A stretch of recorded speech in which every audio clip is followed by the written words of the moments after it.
మంత్రివర్యులు వచ్చిన తర్వాత చక్కగా పంచాయతీని ప్రక్షాళనము అంటారు. అంటే కింద స్థాయి నుంచి కూడా పై స్థాయి వరకు వారు చేరి ఉన్న సర్వీసులను బట్టి వాళ్ళకి వచ్చే ప్రమోషన్లు అన్నీ కూడా చక్కగా వారు అధ్యయనం చేసి ఇప్పటి వరకు కూడా మంచి మార్గంలో నడిపిస్తూ ఉన్నారు.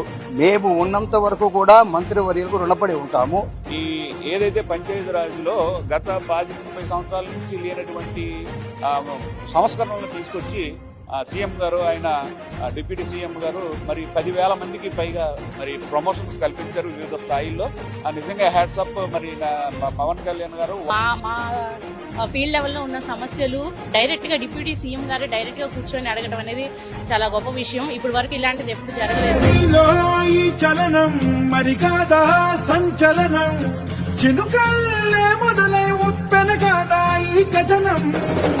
మీరు చెప్పిన ఇన్స్ట్రక్షన్ ప్రకారం ఇంతకు ముందు సీఈఓస్ ని ఫ్రంట్ లో కూర్చోబెట్టి, తర్వాత డెప్యూటీ సీఈఓస్ ని, తర్వాత డిపిఓస్ ని, తర్వాత లాస్ట్ కి పంచాయతీ సెక్రటరీస్ ని కూర్చోబెట్టేవాళ్ళు.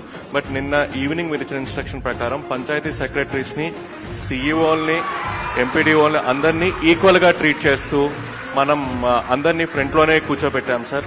పంచాయతీరాజ్ శాఖ అని ఒకప్పుడు అనుకునేవారు సార్, ఇప్పుడు పవన్ రాజ్ శాఖ అని పిలవాలనిపిస్తుంది. పంచాయతీరాజ్ వ్యవస్థలో ఎంత చేసినా ఏముంది అనే సమయంలో అద్భుతమైన అవకాశం మన పంచాయతీరాజ్ శాఖ మార్చులు డిప్యూటీ సీఎం గారి రూపంలో కల్పించిన దేవుడికి నేను ముందుగా కృతజ్ఞతలు తెలియజేసుకుంటున్నాను సార్.